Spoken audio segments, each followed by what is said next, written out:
یہ گناہوں کے کفارے کا مہینہ ہے۔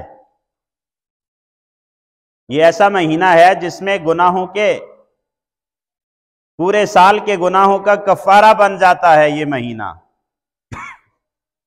پورے سال خطائیں ہوئیں، لغزشات ہوئیں، اس مہینے میں اس مسلمان نے دن کا روزہ رکھا، اس لیے رکھا کہ اللہ کا حکم ہے۔ دنیا کی ہر چیز کے ہوتے ہوئے، کھانے پینے کی چیز کے موجود ہوتے ہوئے، یہ خوف خدا سے اس کا سینہ، اس کا دل خشیت الہی سے بھرا ہوا ہے، اور یہ ہر چیز کے ہوتے ہوئے اس کا ہاتھ نہیں بڑھ رہا، اس لیے کہ اللہ سے ڈر رہا ہے۔ اور پھر رات کو، دن کو بھوک برداشت کر رہا، رات کو اللہ کے حضور مسجد میں اللہ کے سامنے کھڑا ہے، عاجزی سے، انکساری سے، عبادت کے لیے کھڑا ہے۔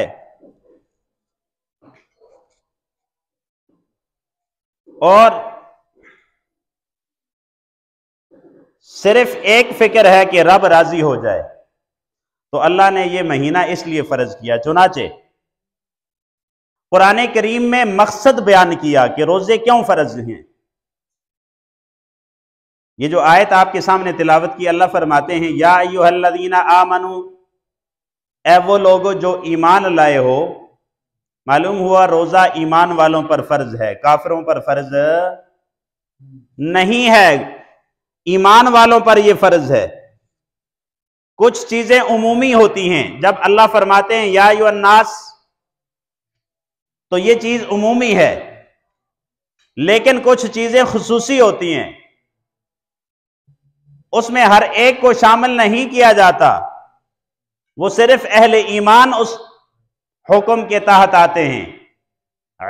روزہ بھی ایسی عبادت ہے جو ہر ایک کے لیے نہیں، بلکہ اس کے لیے ہے جس نے کلمہ پڑھا ہے، ہر ایک کے لیے نہیں، صرف اس کے لیے ہے جو امت محمدی کے ماننے والے اور نبی علیہ السلام کا کلمہ پڑھنے والے ہیں۔ ان کے لیے کہا یا ایھا الذین آمنو، اے وہ لوگو جو ایمان لائے ہو۔ کتب علیکم الصیام، علامہ جلال الدین سیوطی علیہ رحمہ، کتبہ کا ویسے چونکہ لفظی معنی ہوتا ہے لکھنا، لکھا گیا، کتبہ، لیکن جب اس کے بعد علی آ جاتا ہے تو پھر اس کا معنی لکھنا نہیں ہوتا، بلکہ ای فرض علیکم الصیام، تم پر فرض کیے گئے ہیں روزے۔ یا اللہ کیوں فرض کیے ہیں؟ صرف ہم پر فرض ہیں کہ پچھلے اور بھی امتیں ہیں ان پر بھی فرض تھے؟ تو اللہ نے فرمایا کما کتب علی الذین من قبلکم، صرف تم پر فرض نہیں بلکہ حضرت آدم علیہ السلام ایام بیز ہر مہینے کی 13، 14، 15 تاریخ کو روزہ رکھتے تھے، روزے ان پر یہ فرض تھے۔ امت محمدیہ اگر ہر مہینے کی 13، 14، 15 کو رکھے گی تو یہ حضرت آدم علیہ السلام کی بھی سنت ہو جائے گی۔ کما کتب علی الذین من قبلکم، حضرت داؤد علیہ السلام کا نام آپ نے سنا، 6 مہینے کے روزے رکھتے تھے۔ کتنے؟ 6 مہینے۔ اچھا، سال ان کے ہاں بھی 12 مہینوں کا مشتمل تھا، لیکن 6 مہینے روزہ۔ ترتیب یہ تھی، ایک دن روزہ، ایک دن افطار، ایک دن رکھنا ہے، ایک دن کھانا ہے۔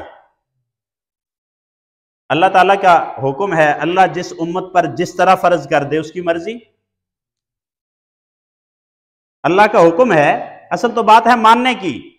حضرت داؤد علیہ السلام کی امت پر 6 ماہ کے روزے فرض تھے، اور ترتیب یہ تھی، ایک دن روزہ، ایک دن افطار۔ آقا صلی اللہ علیہ وسلم پر روزے فرض کیے گئے، کتنے؟ 1 مہینے کی، 29 یا 30 دنوں کا ایک مہینہ، اس کے روزے لگاتار فرض کیے گئے، اور